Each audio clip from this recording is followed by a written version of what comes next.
Okay. Continuing our series of case studies here. We have Harttmut Opfermann from BFE, who is talking about a large OB truck that they built using SMPTE ST2110. And he'll talk about not only the good things that happened, but some of the things that they learned along the way. So I'm looking forward to that. Yes, thank you very much, Wes, for the introduction. We built a large OB truck for a customer of ours.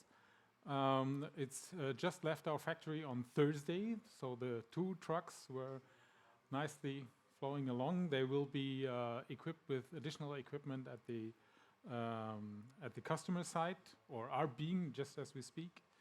And just let's have a look at it. Who is the customer? What was the task we were given, or what was at hand? Some decisions being made, and on what basis? And then a large section will be the challenges that we faced, and of course the conclusion in the end.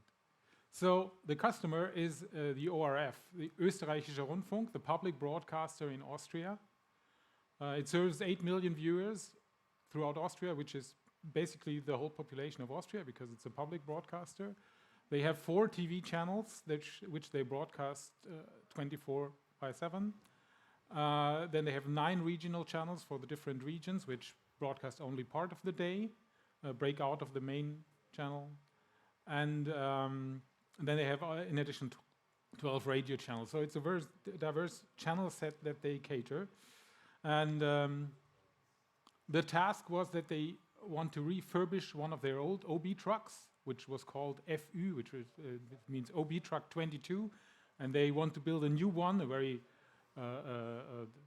innovative one, and so they renamed it to FÜ01. So it's their top-of-line OB truck, and because they have so different channels that they use this for, it's needed to be a very flexible OB truck, which can do sports production, but can also do music and entertainment productions.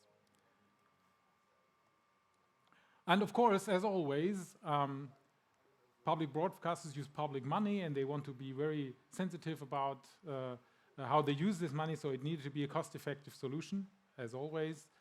And part of that was that, as I already said, they wanted to use some existing equipment from their old truck. Because it was not yet written off, they have a policy to always buy things in blocks, and they were not ready to, for example, reinvest the cameras. The workflows for the operators shouldn't change because they have other OB trucks, and they don't want to have the people have to learn different ways of working with a new truck. And it needs to work with the existing infrastructure, because sometimes they will use it as a extra control room for their headquarters, and which is still completely SDI based, so you have to make sure if you're using a different technology than traditional SDI that it still works with the existing infrastructure. But on the other hand, also they envision that their headquarters will change, so they wanted to have the OB truck as a kind of blueprint or a field to do things that they might later do or do not in their headquarters. And they wanted to use standards products, so no custom development. So then the decision is, if you have those kind of requirements, what do you do? And that was like 1.5 years ago, and they really thought, is it really ready to go IP? Or should we use an SDI router or something in between, some proprietary network technology? And they came to us, and we gave them 3 different designs. One was based on a classical SDI router, and one was based on a proprietary networking technology, and one was based on IP. And the decision criteria that they used was, it must be economically viable. So it does not say it must be very cheap, or it must be the lowest cost ever. It must be economically viable. So, I mean, if you get some benefits, yeah, you're willing to pay maybe some more, but of course it must not exceed a certain threshold. Yeah? Then, of course, the functionality must be there. If a new technology is not ready to do what you want it to do, then it's not worth investing in it. It must have a certain maturity. I mean, if you say a technology must be on the market for 10 years and must be solid and proven, then a lot of technologies we are talking here about, I mean, they're just not that long on the market.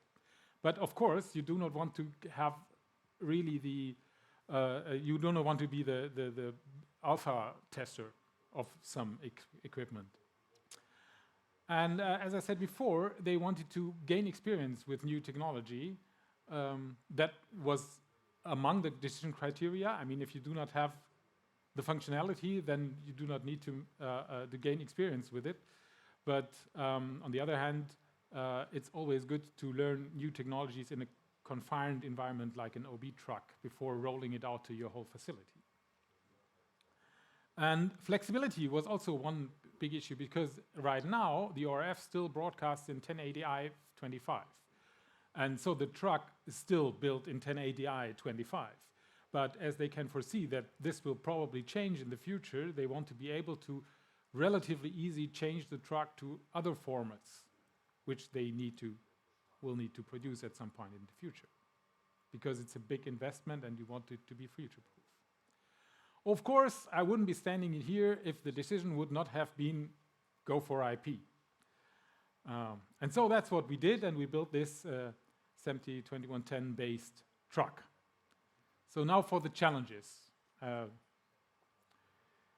The first challenges, I already said it, they wanted to reuse existing equipment from an existing truck, which was not IP-based. You need SDI IP converters. And I think you will need it for some time. Maybe you have some favorite equipment that's not yet available natively in IP. Maybe you want to reduce equipment. Maybe you have to connect to facilities like the headquarters, which is still SDI-based. You will need SDI to IP converters for some time. So why is this a challenge? Could be two things. Why is it a challenge? It adds complexity to the system. You have another piece of equipment which you have to manage and control, which is also in the workflow. And the other thing is cost.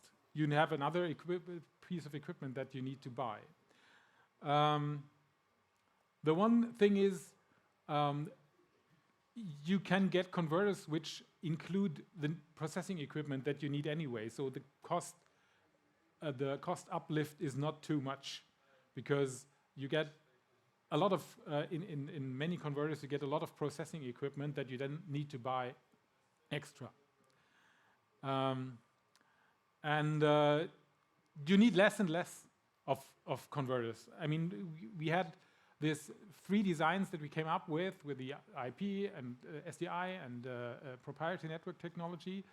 And then we started discussing with the customer how we should do it. And from this contract award to design freeze, the number of converters that we put into the system decreased by 1/3, because there were so many equipment, so many devices coming out, new versions, new cards, which could support native IP, so that we didn't need converters, for example, for the vision mixer, for the video servers, and so on, even the monitors. And so we could decrease the number of SDI to IP converters very much. And the third point is, if you have a good broadcast control system, which we luckily have, then this can provide a seamless experience, so that the operators really do not need to bother about, is it SDI, is it IP, it's just signals. So we managed this challenge. The next challenge, it's not really an IP challenge. I mean, this is always the case. Devices keep evolving rapidly, but of course, with such a new technology, everybody is learning. The customers are learning, we as system integrators are learning, but the manufacturers, they're also learning. And that means devices keep evolving rapidly. I talked about new versions of boards, IP-capable come out, IP-capable device generations, new software versions with new features that you might require for your workflow. new control interface, like new NMOS versions, new devices supporting NMOS, and of course, you want to have it all, but at some point you have to freeze your device, or you will end up you have to freeze your design, or you end up in chaos. And that's what we basically did. Not everything is like in stone, so sometimes you come around the bug and you have to still have a new software version, which then maybe changes the control interface, so it's always flowing, but you have to keep those things, those devices that keep evolving rapidly under control. Next thing is, which took a lot of time, is software-defined hardware. This is also not generally an IP problem. It's the issue. It's a thing that in the marketplace you can now see a lot of very or more or less flexible FPGA-based processing hardware, which you can do a lot of things with, but it's very flexible in the sense that it's based on an FPGA, a field programmable gate array, and what the box really does is based on the software that's loaded on it. So it can be a frame synchronizer one day, it can be a color correction another day, or even at the same time. It can be a multi-viewer, and so the device, the hardware in itself, has a lot of flexibility and a lot of possibilities that you can do with it. But then the question is, how much of this flexibility will the vendor expose? Because you always have a trade-off between the flexibility and the complexity of configuring the device. So if you look at those devices, I mean, those kind of devices come from many vendors, and they all take a different path. So there are those that have a maximum flexibility, but you have a lot of work to do to configure it, and just to learn what works and what doesn't work. And on the other hand, you have maybe devices that are not as flexible. Still, there's flexibility, but not as much. But then you are better able to control the configuration, or it's not so much configuration effort. But because our customer wanted the maximum of flexibility, we chose a device which was is very flexible, but on the other hand, a lot of complex configuration options and things where things connect to each other. And what you end up with is essentially you have a subsystem in a box, and if you have a lot of those devices, then you have 37 little systems which consist of routers, frame synchronizers, color corrections, delays for audio, for video, and each of these subsystems is a design in itself, and then you have to make sure that all those designs fit nicely together. To make this manageable, in the beginning, we came up with just 3 types of devices. So we had a fixed configuration for those flexible things, so that we can say this is of type A, of type B, or type C. And then if you have, we have 37 of those devices, so that you can control the complexity. During the course of the project, we had to deviate a little bit from that, because we had to use these devices to overcome some limitations in other devices, which could not create a certain type of audio stream. Then we could manage this with these flexible devices, which was good, because at least we find a solution. But on the other hand, it made the configuration where we thought we had 3 different configurations. Now we have, it's not really 37 different, but there's a lot more different configuration types or subsystem designs, which you have to manage. IP address management. This is the one thing where I say, if I would have to do it again, I would do it maybe try to do it differently. Currently, in the truck that we have now built, it's a manual task. We assign IP addresses manually. unicast as well as multicast addresses. And it requires a lot of management and configuration effort. We have a list where all these IP addresses are kept, and if someone says, oh, we have there's another device, or we need a few new multicast addresses, then we keep them in this list and have to configure them manually. We foresee that this is definitely a point that needs to be automated for larger projects. Ideally using DHCP and ISO 4 standardized efforts. This is nicely laid out in JTN MTR 1001-1, which is out for quite some time now, but of course not ready for this for this project. And we encourage all vendors to implement those protocols so that we can really do it in a standardized way and have the control system, have a pool of multicast addresses handing out to all the devices, and so that we can have a more plug-and-play approach and not as much manual configuration as we currently have. More challenges, audio channel management. In the old days, you had an AES connection with 2 channels and a MADI connection with 64 channels. With IP, you have the total flexibility. You have one channel streams up to 64 channel streams. But then the question is, which device can use which number of channels? The SMPTE 2110-30 standard has defined 6 levels of conformance, and the minimum level that every device that claims ST 2110-30 conformance must support is the level A, and this is up to 8 audio channels in one stream.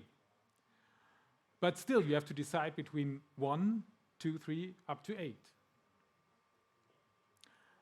One thing that you have to take into account is that the devices that you work with have different limits. Some have more a limit on stream receivers, so they say we can support 10 stream receivers, for example. Then you want to have as much audio channel in these stream receivers to get as much audio into the device. And other more like traditional audio devices have more a limit on channels. So they say like this card can support 256 channels. It does not matter how much receiver, if it's an IP card, how much IP receivers you have, but in total you have 256 channels. So if you have a lot of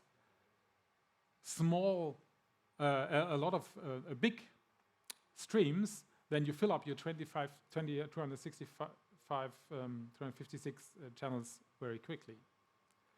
We chose in the middle and say we want to stay in the limits of conformance level A, and but want to use the maximum possible with 8 channels.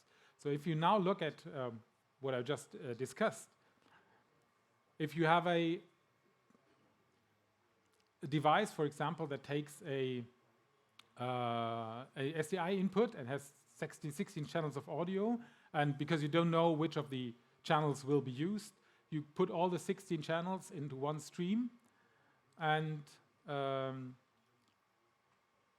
then you need for each device an extra receiver on the receiving device. And if the device has like only 10 receivers, then you have a problem. Especially if you only use want to use one audio channel. So if you use one audio channel per stream and you have 16 channels, then you need 16 streams on for each sending device. So now if you say I need to have fewer receivers on the device, on the receiving device, then you put more audio channels into the stream, and then you see that you need less receivers on the receiving device. But if you only need 2 audio channels from each device, and you need 16 audio channels per stream, then if the device B has a limit on audio input channels, then you waste a lot of your audio channels, because for each device that has only to send 2 audio channels, you send 16 audio channels. And then you use up your audio channel receivers on the device B. That's why we introduced an audio shuffler, which can combine streams from different source devices into streams, which then are optimally packed with all the audio channels that are really used on the device B. And that was one thing where we had to deviate from our original only 3 types of device configurations, because in one device we additionally configured this audio shuffler to be able to combine audio streams. The next thing, how to switch on and off. Normally in a big headquarters type of environment, fixed facility, you do not care too much about switching on and off, but in an OB-Truck you do. And why is switching on and off so important? Traditionally we had an SDI router and it came up with the same cross-point configuration that it went down when we switched it off. And this was not because like that's how it is, but that's how it is built. You have different parts of the system, and you have input cards, you have output cards, and you have a crossbar, and you have a controller. And of course, these are all like small computers, and they lose their state, but it's saved in the controller, and once the router comes up, it's not magic, it's just a program that tells every card that was the state you were in. The beauty of this thing is that it's made by one manufacturer, and he takes care of everything. Now, we move to IP, this green box is suddenly come away. You have senders, you have receivers, you have a switch, you have an SDN controller coming from different vendors. Maybe you have, or probably you have senders from different vendors and receivers from different vendors, and you have to make sure that your SDN controller is capable of doing a proper switch on sequence and switch off sequence with all those devices, so that it knows the state that these devices were in, and if they do not come up with a previous state, that they then can just push it into the configuration. Like switches, for example, they usually don't maintain their routing state. So when the switch comes back up, there's no routes. So the SDN controller has to make sure that it gets its routes again. Training, also a good topic. I mean, we had training always, and always with new topics, new devices, but now even some fundamentals are new. So it's no longer one signal, one cable. You have to learn about addressing and so on and so forth. So that you have to really do a proper training to have people be able to work with the system.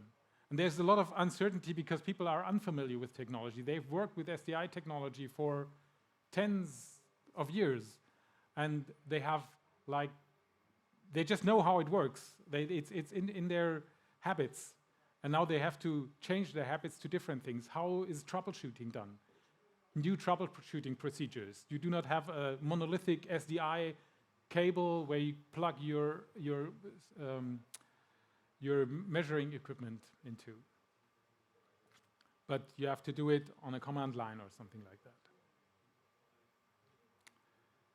Synchronization. I'm running out of time, so I'm getting a little bit quicker now. PTP requires more. Okay. PTP requires a more configuration effort than Blackburst. Blackburst is just you plug the cable in and the Blackburst is there. Also, there's like JTNM TR1001 that addresses these with a system resource where these configuration details are saved centrally so that every device can grab it from the network, but still it needs to implement it by vendors, and we had to do it still manually here. Syncing PTP in Blackburst.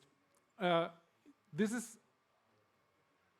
well defined in an SMPTE engineering guideline, but Still, there are devices that operate differently. And we found that redundancy mechanisms for PTP and blackburst are sometimes not really synchronized or operate independently, even if they are from the same vendor. Like we had